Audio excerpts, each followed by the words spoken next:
Hello' বন্ধুসকল, আজি ভিডিঅ'টোৰ টপিক হৈছে যে ট্ৰেন্সফৰ্মাৰ এটা যেতিয়া ৰানিং কণ্ডিশ্যনত থাকে, এই ট্ৰেন্সফৰ্মাৰত এতিয়া ৰানিং কণ্ডিশ্যন আছে। এই ৰানিং কণ্ডিশ্যনত থাকিলে ট্ৰেন্সফৰ্মাৰে কিয় হামিং চাউণ্ড কৰে। এই ট্ৰেন্সফৰ্মাৰতে এটা চাউণ্ড কৰি আছে, শুনকচোন।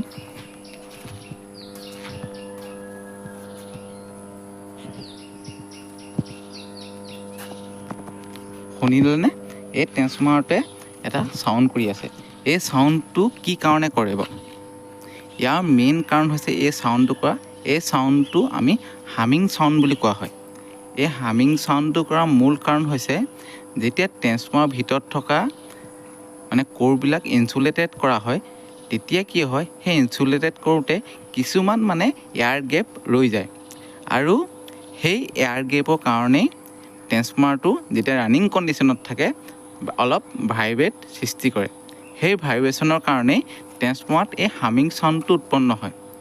আজি ভিডিঅ'টোৰ টপিক এইটোৱেই। যদি ভিডিঅ'টো ভাল পালে লাইক, শ্বেয়াৰ আৰু কমেণ্ট কৰিব।